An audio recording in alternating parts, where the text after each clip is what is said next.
그 아메리카의 순수 혈통 인디언들은 그 말을 더듬지를 않는다고 합니다. 말 더듬는 사람이 한 사람도 없대요. 그래서 학자들이 왜 말 더듬는 사람이 한 사람도 없는가 하고 연구를 해봤더니 그 결과가 어떤 결과가 있느냐, 말 더듬이라는 단어가 아예 없대요. 그 사람들 쓰는 언어에 말 더듬이라는 단어가 없습니다. 그 실패라는 단어가 없는 사람들 속에서는 실패하지 않습니다. 시기심이라는 단어가 없는 사람들이 모인 곳에는 시기하는 사람이 한 사람도 없다고 합니다. 우리가 말하는 대로, 사용하는 단어대로 삶을 살아가기가 쉽기 때문입니다. 그래서 우리는 그 언어라는 것에 예속되어서 살아가는 삶을 살아가고 있는데, 우리의 언어가 부정적인 언어를 쓰는 사람들은 부정적인 언어의 메인 삶을 살아가게 되고, 또 반대로 긍정적인 말을 하는 사람들은 긍정적인 말에 묶여서 살아가게 되는 겁니다. 비트겐슈타인이라는 20세기에 굉장히 유명한 철학자가 있는데, 이 사람이 이런 말을 해요. 우리가 자녀들에게 물려주는 것은 가난이 아니라 가난한 언어를 물려주는 것이다. 그러면 제가 궁금해서 성경에는 그 실패라는 단어가 있을까 하고 찾아봤습니다. 여러분, 성경에 실패라는 단어가, 히브리어에 실패라는 단어가 있을까요, 없을까요? 역시나 없습니다. 찾아보니까 실패라는 단어가 없습니다. 대신에 넘어짐이라는 단어가 있습니다. 그런데 성경이 말하는 넘어짐은 우리가 생각하는 넘어짐하고는 좀 다릅니다. 하나님을 잃어버린 것을 넘어짐이라고 이야기하고, 하나님이 필요한 상태를 넘어짐이라고 합니다. 그래서 넘어졌을 때, 내가 또 넘어졌네, 나는 그거밖에 안 되는 사람인가 하고 생각한 것이 아니라, 내가 지금 하나님이 필요하구나, 하나님 도와주세요, 하나님께 나아가야 되겠다라고 생각을 했다라는 것입니다. 오늘 말씀에도 사도 바울은 전혀 실패자 같은 모습이 담겨 있지 않습니다. 우리 16절과 17절 말씀 한번 같이 읽어보겠습니다. 바울이 아덴에서 그들을 기다리다가 그 성에 우상이 가득한 것을 보고 마음에 격분하여 회당에서는 유대인과 경건한 사람들과 또 장터에서는 날마다 만나는 사람들과 변론하니, 바울은 베레아까지 자신을 쫓아온 데살로니가 유대인들 때문에 급하게 항구로 도망쳐야 됐고, 320km가 떨어진 아덴까지 배를 타고 도망을 쳐왔습니다.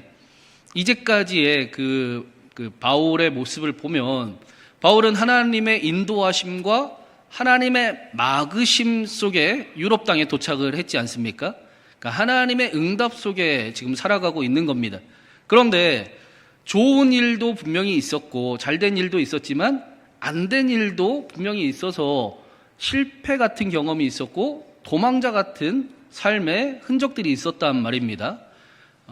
처음에 빌립보에 도착했을 때는 귀신을 쫓아내줬더니 심한 매질을 당했어요. 감옥에 갇혀야 했습니다. 그리고는 데살로니가로 움직였는데 그곳에서도 귀부인들이 믿는 것 같더니 또 야반도주를 하게 됐습니다. 또 베레와에 와서도 또 많은 사람들이 예수님을 고백하는 것 같았는데, 이번에는 배를 타고 아덴이라는 곳에 320km나 떨어진 곳에 도망을 쳐야 했다라는 겁니다. 그러면 우리가 보통, 여러분, 잘된 일을 생각하면서 감사하면서 살아갑니까? 아니면 잘된 일도 있는데 굳이 안 된 일을 꼭 끄집어내서 꼭 문제가 있는 것처럼 살아갑니까? 우리 얘기를 물어보는 거예요. 여러분, 우리는 잘된 일이 많지 하고 감사하면서 하루하루를 살아갈 때가 많습니까? 아니면 안 된 일을 꼭 기억을 해야지고 꼭 항상 문제가 있는 것처럼 살아가기가 쉽습니까? 근데 바울은 그렇지 않았다라는 거예요. 바울은 안 된 일도 있었는데 그 안 된 일이 자신의 삶에 그렇게 영향이 되지 않았습니다. 도망자라고 생각하지 않았습니다. 나는 여전히 하나님의 인도하심 안에 있고 하나님의 뜻을 이루는 삶을 살아가고 있다라고 이야기했습니다. 사도 바울의 모습에는 실패자나 도망자 같은 모습이 전혀 보이지 않습니다. 하나님과 여전히 묵묵히 그 길을 걸어가는 삶의 모습만 보일 뿐입니다. 그리고 하나님의 뜻을 이룹니다. 실패란 없습니다. 하나님의 도우심이 필요할 뿐입니다. 그리고 더 하나님과 함께함으로 하나님의 뜻과 나라를 이루어 갔습니다. 우리의 믿음은 우리에게 이러한 삶을 선물해 주는 것입니다. 우리의 믿음이, 예수 그리스도를 믿는 그 신앙이 우리의 삶을 실패란 없고 하나님이 필요할 뿐입니다. 하나님이 도우셨습니다. 하나님이 구원자이십니다. 그렇게 경험하고 또 그렇게 누리는 그런 그리스도인의 삶이 되기를 간절히 바랍니다. 아덴이라고 나오는데 아덴은 지금 그리스의 아테네를 이야기하는 겁니다. 그리스의 수도인 아테네는 이름부터 그리스 신화에 나오는 아테나 전쟁의 여신의 이름에서 나왔습니다. 그러니까 아테네라는 도시의 이름 자체가 우상의 도시라는 의미를 포함하고 있는 겁니다. 이 아테네에서 우리가 흔히 많이 아는 소크라테스도 나왔고 플라톤도 나왔고 또 아리스토텔레스도 나왔습니다. 철학의 본산지가 바로 이 아테네입니다. 로마 시대에 아테네가 비록 로마의 지배를 받기는 했지만 그러나 철학과 문화와 예술로 오히려 로마를 지배했습니다. 로마 시대의 공용어가 헬라어, 그리스어였어요. 로마 시대의 모든 문화 속에 아테네의 그리스 문화가 스며들어 있었습니다. 이런 아덴에 바울이 도착을 해보니까 16절 말씀에 우상이 가득한 것을 보고 격분했다라고 말씀합니다. 아테네 도시에는 수많은 우상신들이 있었습니다. 오죽하면 당시 아테네에 사는 사람 인구의 수보다 신들의 수가 더 많다라고 이야기할 정도로 우상이 많았습니다. 또 수많은 신전이 높은 언덕에 세워져 있었는데 가장 큰 제우스 신전의 크기를 제가 이렇게 우리 근처에 있는 건물로 비교를 해보니까 여기 있는 홈플러스 본사보다 조금 더 큽니다. 150m의 높은 언덕에 아크로폴리스라는 그런 도시 형태의 모습으로 제우스 신전이 있었고 하나만 있는 게 아니었어요. 그 하나만 홈플러스 크기의 하나의 신전만 있어도 엄청난 위세로 기가 죽을 텐데 그에 비슷한 신전 또 그보다 작은 신전 건물들이 수두룩하게 그곳에서 위용을 펼치고 있었습니다. 그런데 사도 바울은 이 모습을 보고 마음이 격분했다라고 이야기합니다. 요즘에 사람들은 그리스도 여행 많이 가잖아요. 유럽 여행도 많이 가고 이 모습이 너무 아름다워서 거기를 구경하러 많이 가는데 그 아름다움이 사도 바울에게는 전혀 아름다움으로 보이지 않았었다라는 겁니다. 혹은 반대로 그 위세와 위용에 두려워하지도 않았습니다. 수많은 그 신들과 신정과 세상의 웅장한 그 큰 권력 앞에 결코 사도 바울의 마음이 작아지거나 주눅들지도 않았습니다. 오히려 그들의 우상 숭배를 보고 마음이 격분하였다라고 말씀을 합니다. 원어로 보면 이 마음에 격분하다라가 바울의 영이 분노하였다라는 뜻이에요. 근데 이게 수동태입니다. 그래서 바울이 스스로 화를 내었다가 아니라 바울 안에 계시는 성령께서 우상 숭배하는 모습을 보시고 그 안에 격분을, 의로운 분노를 일으키게 하셨다라는 뜻입니다. 그것도 미완료로 적혀 있어요. 그래서 한 번만 그런 게 아니라 그 일을 볼 때마다 아파하고 기도하고 의분을 가졌다라는 겁니다. 계속해서 이 나라의 아픔을 보고 기도하게 하시고 아파하게 하시고 영적인 분노가 차오르게 하셨습니다. 우리는 오늘 누구보다 이 말씀의 의미를 잘 이해할 수가 있습니다. 이 나라의 아픔과 불의와 또 무너짐을 보고 아파하고 기도하게 하십니다. 바울이 아테네의 수많은 우상을 보고 격분한 것은 그 길의 끝에 멸망이 있다는 것을 알았기 때문입니다. 그 길에는 망할 뿐이지 그 길을 따라가는 끝에는 생명이 있지 않음을 알았기 때문입니다. 많은 사람들이 교회를 다니면서 믿음의 확실성을 원하지 않습니까? 그래서 이단에 자주 빠지는 것 아닙니까? 확실히 이야기를 해주면 좋겠는데 이게 뭐 답이 없는 것 같고, 이게 성경을 읽어봐도 이럴 때는 이게 맞고 저럴 때는 저게 맞고, 근데 우리의 상황이 수많은 환경과 삶 속에 있기 때문이죠. 그런데 오늘 말씀에 분명한 사실을 하나 알려줍니다. 내 안에 성령이 계시는가를 확신할 수 있는 방법이 나옵니다. 우상을 보고 세상의 불의함을 보고 아파하게 하시고 기도하게 하시고 영적인 분노가 일어나게 하신다면 틀림없이 우리 안에 성령이 계신다라는 증거입니다. 사도 바울이 그랬습니다. 반대로 세상에 우상이 가득하고 불의함이 가득함을 보면서도 세상의 편이 되기를 원하고 아무런 감각도 없다면, 전혀 삶의 요동함이 변화가 일어나지 않는다면, 그렇다면 우리는 우리의 신앙을 반드시 점검해 봐야 합니다. 당시 이들의 삶을 잘 표현하는 모습이 18절에 나옵니다. 우리 18절 말씀 같이 한번 읽어보겠습니다. 어떤 에피쿠로스와 스토아 철학자들도 바울과 쟁론할세, 어떤 사람은 이르되 이 말쟁이가 무슨 말을 하고자 하느냐 하고, 어떤 사람은 이르되 이방신들을 전하는 사람들인가 보다 하니, 이는 바울이 예수와 부활을 전하기 때문이라라. 당시에 그리스 철학을 대표하는 양대 산맥 두 기둥이 있었어요. 하나는 오늘 말씀에 나오는 에피쿠로스 학파와 반대로 스토아 학파입니다. 에피쿠로스 학파는 쾌락주의 학파라고도 이야기를 합니다. 이들은 신이 없다라거나 신이 있다 하더라도 너무 멀리 있어서 우리의 삶과는 별로 상관이 없다라고 여겼습니다. 아테네에 당시에 수많은 신전들이 있었는데 오히려 그 일이 신이 없다, 신에 대한 관심이 없다로 나타났다라는 겁니다. 다시 말하면 그게 무슨 신이냐라고 했다는 겁니다. 그래서 자신들의 삶에 일어나는 모든 일이 다 우연입니다. 심판이 없습니다. 두려움도 없습니다. 모든 일이 다 해프닝이기 때문에 그저 오늘을 즐겨라, 그냥 오늘을 행복하면 된다라고 이야기하는 사람들이었습니다. 반대로 스토아 학파는 완전히 반대로 금욕주의 학파입니다. 에피쿠로스 학파가 쾌락주의였다면 스토아 학파는 모든 일이 신과 연관이 되어 있습니다. 그래서 신에게 잘 보이는 삶을 살아가야 합니다. 특별히 어려움이 닥치고 문제가 생기면 신의 마음을 풀어줘야 합니다. 신의 필요를 채워줘야 하는 겁니다. 그래서 신에게 잘 보이기 위해 금욕적인 삶을 살아가려고 했습니다.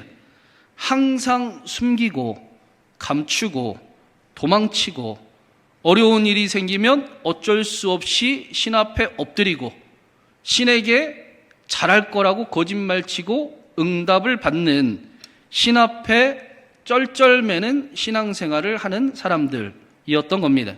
근데 오늘 말씀에 이 모습을 보고 우상 숭배다라고 말씀을 합니다. 그렇게 믿으면 안 된다라고 가르쳐 줍니다. 23절에서는 알지 못하는 신들에게 경배하는 사람들이구나라고 말씀을 합니다. 너희는 신이 어떤 분인지도 모르고 섬기고 있구나.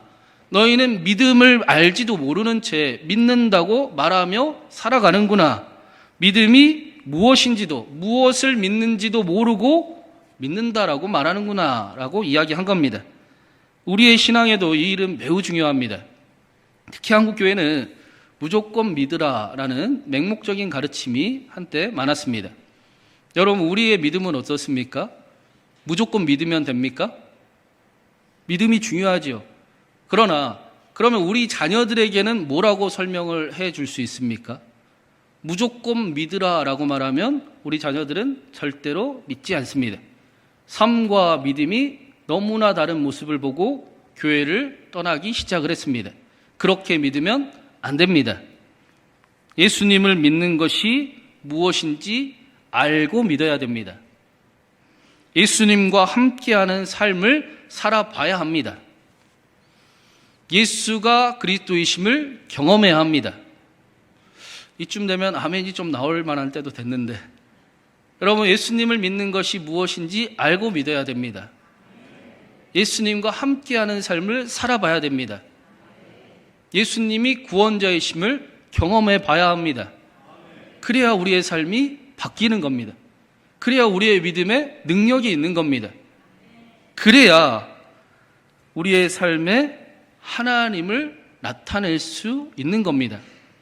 그래서 사도 바울은 오늘 말씀에 예수와 부활을 전했다라고 말씀합니다. 당신들은 알지도 못하는 신에게 경배를 하고 있는데 내가 그분이 누구인지 분명하게 알려주겠습니다.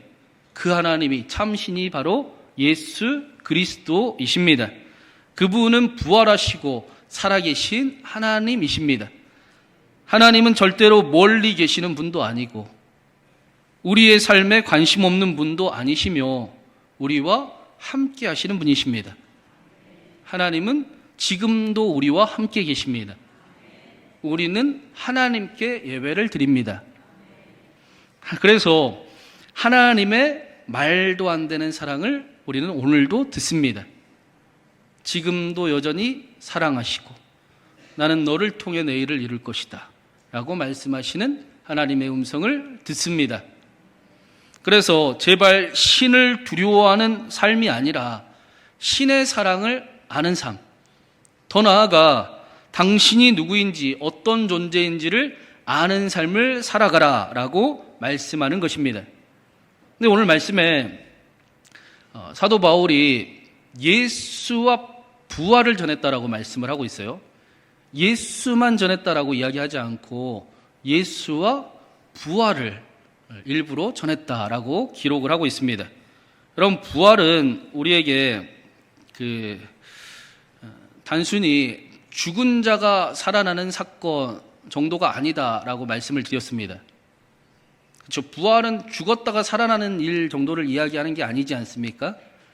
예수님의 부활은 믿는 자들을 하나님께로 함께 올리신 사건을 부활이라고 합니다. 이게 에베소서의 증언입니다. 예수님의 부활을 믿는다라는 것은 무엇이냐? 믿는 자들을 하나님께서 하나님의 자녀를 삼으셨다라는 것입니다. 여러분, 우리가 하나님의 자녀입니다. 여러분, 우리가 신의 아들이에요. 신의 딸입니다. 그 능력, 그 권세가 우리에게 있음을 믿게 하는 것이 바로 부활의 사건입니다. 그래서 예수님의 부활은 우리에게 하나님의 자녀된 권세를 가지게 만듭니다. 부활은 하나님의 사랑을 믿는 것을 넘어서 나를 사랑하는 하나님이 살아계시고 나와 함께 계시고 죽음의 권세를 이기신 그 하나님께서 나의 기도에 응답하시며 나의 삶의 구원자가 능력이 되심을 믿는다, 그렇게 살아간다라고 확인하게 하는 일이 바로 부활입니다. 그래서 하나님을 두려워하는 삶을 살아가는 것이 아니라 하나님을 사랑하는 삶을 살아갑니다. 더 나아가 내가 누구인지, 여러분, 우리가 누굽니까? 신의 아들이라면서요. 신의 딸이라면서요. 우리가 어떤 존재인지를 아는 삶을 살아가게 하는 힘이요, 능력이요, 믿음이 바로 부활입니다. 폴 틸리라는 신학자가 우리에게 존재의 용기가 필요하다라고 이야기를 했습니다. 여러분, 우리는 존재할 수 있는 용기가 필요한 사람들, 존재들입니다. 우리가 만나는 수많은 사건과 일들은 나라는 존재를 잃어버리게 만드는 시대를 우리는 살아가고 있습니다. 내가 사는 것인지 아니면 사니까 사는 것인지 생각할 겨를이 없을 때도 많습니다. 내가 누구인지를 확신하기 힘든 이 시대에 성경은 우리에게 그래서 우리가 누구인지를 더욱 분명하게 가르쳐 주고 있습니다. 기독교 신앙은 내가 누구인지를 확인하는 신앙입니다. 저와 여러분이 고귀하고 존귀한 자임을 깨닫게 하는 신앙입니다. 그래서 이 믿음은 우리의 삶을 허투루 살게 하지 않습니다. 제가 명품 얘기했지 않습니까? 명품을 감별하는 최고의 방법. 비가 오면 쉽게 알 수 있습니다. 여자분들이 명품을 들고 가다가 비가 오면 진짜면 품 안에 안고 가짜면 머리 위로 쓴다라고 이야기를 합니다. 명품은 아끼는 거죠. 여러분, 우리의 삶이 고귀하고 존귀한 자임을 알아갈수록 우리 삶을 가볍게 여기지 않습니다. 아무 데나 가지 않습니다. 아무 일이나 행하지 않습니다. 점점 안 가도 되는 데는 안 가지고 가도 되는 곳, 좋은 곳에 발걸음을 향하게 됩니다. 지금 당장 그 일을 살아내야 한다라는 말씀이 아니라 기독교의 신앙이 우리를 그렇게 방향을 향해 이끌고 있다라는 것입니다. 우리에게 고귀하고 존귀한 자임을 오늘도 점점 더 알아가게 하십니다. 그리고 살아가게 돕습니다. 힘을 줍니다. 우상에게 절하는 일을 부끄러워하게 만드시고 소위 쪽팔리게 만드시고 멋진 삶, 대단한 삶, 하나님의 꿈을 꾸는 삶을 살아가게 합니다. 그래서 하나님의 구원을 경험하게 만듭니다. 하나님 나라를 향해 나아가게 하고 용기를 가지게 하고 힘을 내게 하며 그 삶에 참여하는 인생이 되게 만듭니다. 하나님이 우리를 부르셨습니다. 우리는 그 부르심에 나 자신을 사랑하고 나의 가정과 나의 교회와 나의 삶의 자리를 사랑함으로 그 부르심에 응답하며 살아갑니다. 만약에 바울이 그 마음이 격분하지 않았다면 바울 역시도 그 아테네의 아름다움에 취했을 것이고 또 그리스의 그 신들의 웅장함에 주눅이 들었을 것입니다. 그렇다면 바울의 선교 여행은 여기까지였을 것이고 세상은 변하지 않았을 것입니다. 바울에게도 예수님보다 세상의 권력과 세상의 신이 훨씬 더 커 보였을 것입니다. 그러나 하나님이 바울과 함께 계셨습니다. 바울은 하나님이 택한 사람이었습니다. 그래서 그 마음에 의분이 일어나게 하셨습니다. 세상의 아픔과 불의에 분노하게 하시고 아파하게 하시고 기도하게 하셨습니다. 너무나 아름답고 충분히 유혹이 될 만한 것들을 부끄럽게 여기게 하시고 오히려 하나님의 길을 영광을 쫓게 하셨습니다. 사도 바울에게는 저 높이 있는 홈플로스보다 큰 그 신전보다 자신 안에 성령이 세우신 성전이 훨씬 더 커 보였던 것입니다. 바울에게는 세상의 큰 권력과 영향력보다 부활하셔서 자신을 새롭게 하시고 다시 태어나게 하시고 하나님의 자녀가 되게 하신 하나님의 능력이 훨씬 더 위대하고 높았습니다. 그리고 마음이 격분하여 바울이 한 일은 우상을 다 쳐부수고 훼손한 일이 아닙니다. 우상은 망치로 부수고 깨트린다고 없어지는 것이 아님을 알았기 때문입니다. 우상은 금도 아니요, 돈도 아니요, 나무도 아니요, 돌도 아니요, 우리의 마음에 있는 것을 알고 있었기 때문입니다. 그래서 바울이 한 일은 간절히 말씀을 전하는 일이었습니다. 당연히 간절히 기도도 했을 것입니다. 우상으로부터 이제 돌아오십시오. 생명의 길을 다시 걸어갑시다. 우리 올바른 선택을 다시 해봅시다. 여러분은 훨씬 더 멋진 사람들입니다. 자신을 위해 계산하는 삶이 아니라 자신과 세상, 나라를 위해 생각할 줄 아는, 생각하는 삶을 살아가 봅시다 라고 이야기했을 것입니다. 지금 우리나라는 큰 위기 앞에 있습니다.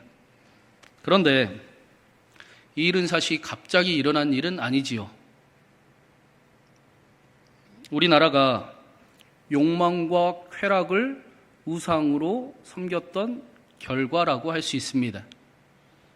한국 교회가 돈보다 못한 하나님을 섬기고 돈을 우상으로 섬겼던 결과라고 할 수 있습니다. 그러나 저는 우리나라가 오히려 우상 숭배의 끝자락에 있다라고 믿습니다. 이제 회복할 일만 남았습니다. 이제 그 일이 얼마나 우리 삶을 비참하게 만들고 힘겹게 만드는가를 눈으로 똑똑히 보았기 때문에 회복하는 길만 있을 뿐입니다. 실패가 아니라 하나님의 도우심이 필요할 때입니다.